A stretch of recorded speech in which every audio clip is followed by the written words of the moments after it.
For centuries, spanning the entire globe, there have been reported sightings of a large, hairy, ape-like humanoid stalking the more remote parts of our wilderness. He has been called Sasquatch, Yeti, Olmas, Yowie, and many other names. In America, now he is known colloquially as Bigfoot. Are these sightings merely hoaxes, cases of mistaken identity, or something more? Startling new video evidence may shed light on this subject.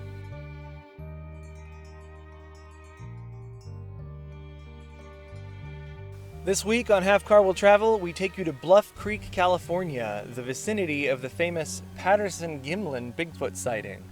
A brief, shaky home movie shot in 1967 is still considered the best video evidence of Sasquatch yet created.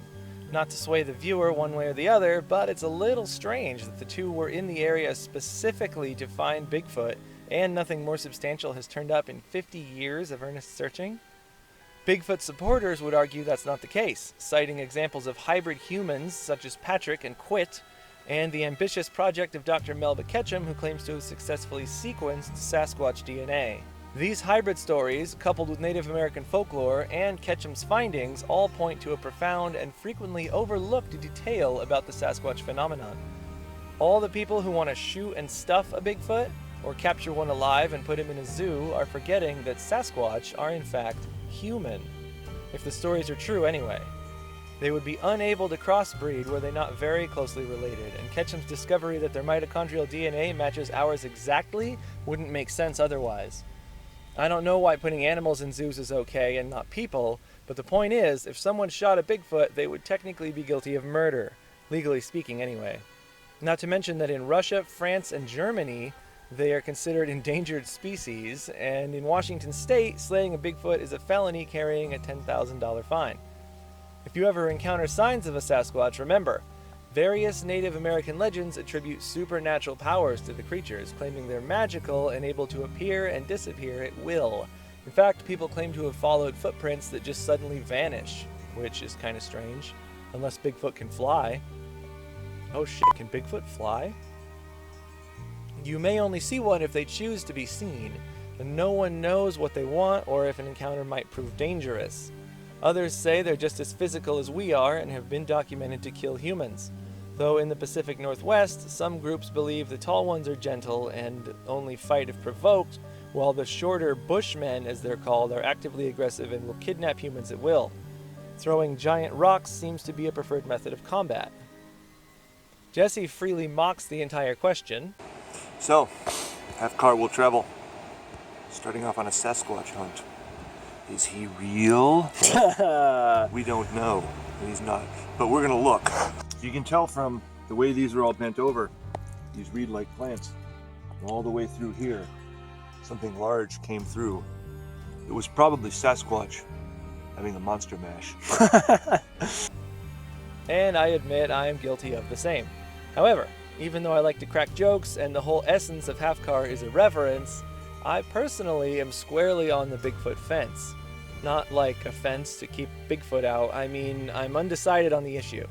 With so many famous sightings, Lettuce Lake, Florida, Ketchikan, Alaska, Tatra Mountains of Poland, Prince Edward Island, Canada, Marble Mountain in California, the Blue Mountains of Washington State. In fact, we did a video at the Ape Cave up at Mount St. Helens in Washington in Skamania County. And the nearby Ape Canyon, there's a really famous story of a group of miners who were sieged by Sasquatches in their cabin at night. With all these stories, plus videos, hair samples, footprints, droppings, it's kind of hard to rule the possibility out entirely. Detractors cite the lack of fossils, fresh remains, and live specimens as a clear indicator that the stories are just that. Believers contend that Sasquatches are nocturnal, elusive, and bury their dead. As one person whose name I can't remember put it, bears are real, but you never see dead bears in the woods, do you? But I would argue that some people have probably come across bear remains once in a while. And even if it's rare, there are numerous fossils showing that relatives of bears have occupied North America for millions of years. You'd think we would have found at least one Sasquatch fossil by now. However, to counter that, there's the theory that fossil evidence has been found and there's a conspiracy to cover up the truth. sounds kind of far-flung, and they don't actually mention Sasquatch, but sometime Google forbidden archaeology, and you can learn a little bit more about that idea. There's a quote that puts it best. Despite my efforts, I couldn't find it on the internet. It's from a video I was listening to a while back on YouTube, and it said something like, "There's either an unknown hominid species that has occupied the wilds of the earth virtually undetected for thousands of years, or it is the greatest, most elaborate hoax in the history of anthropology. Either explanation seems unlikely." Well, Jesse and I camped beside the road where Bluff Creek empties into the Klamath River. We didn't make it too far up the trail, but even that close to civilization, we took some compelling footage. I will leave it up to the audience to decide for themselves what they believe. Here we have it. Oh, look at that! Oh my God! Oh my God! Is they real? I knew it! I knew it! Oh geez, it's getting away! Okay, oh, it's gonna catch it now. Here we go. It ran up in these here bushes. Where'd it go? Oh boy, I seen it. I knew they were real. Oh, where is he? I don't want to follow him. I hope he doesn't come. Ah! Oh, jeez! Oh, jeez! There it is! Oh, Jesus! Oh, lolly! What's it doing? Look at that. Proof. Well, what did you expect from the likes of us? Anyway, like I said before, even though we're pretty much poking fun at the whole issue, there is a possibility in my mind that there is something out there, so don't let this little silly video ruin it for you. Keep looking, people, and squatch you for watching. Subscribe!